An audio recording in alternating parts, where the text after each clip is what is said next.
So yun guys, for today's video. Nope, hindi yan.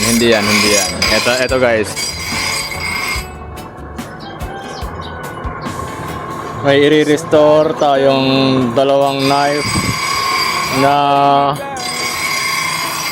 galing sa naga lang naman guys. 'Di ba? Pag mag-restore nito guys, dapat gising talagang isip. So kailangan ng kape. Speaking of kape,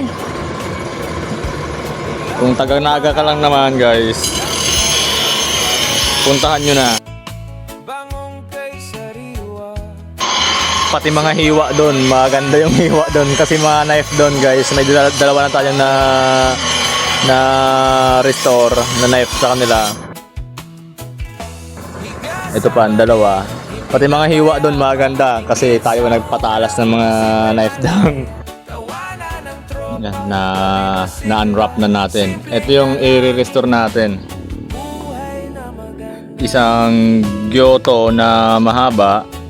Mga Japan to guys. Isang Gyoto ipapatalasin natin. Talagang razor sharp. Tapos isang Santoku.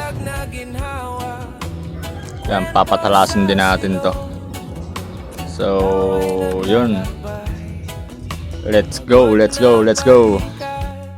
So yan, bago natin iproseso pala,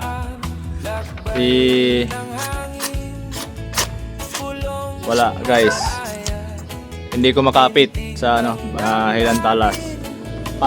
Ibabalik natin ang talas niya. Papatalasin natin to guys na razor sharp. So let's go. Yan, tapos na guys. Mas luminis ng bahagya. Yan, mga oil lang yun. Tapos try natin kung susunod yung hiwa sa kompas ng kamay ko. Yun, sumunod siya. And sa taga, kung papalagay sa taga, ganyang katalas yung Gyoto na to, Santoku. Pati yung dulo guys, oh.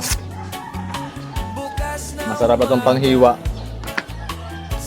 So yung Gyoto naman, ganun din. Ganun siya katalas. Ang linis ng dinaanan niya, no. Kamay ko lang yung hindi. So yun, okay na guys. Thank you.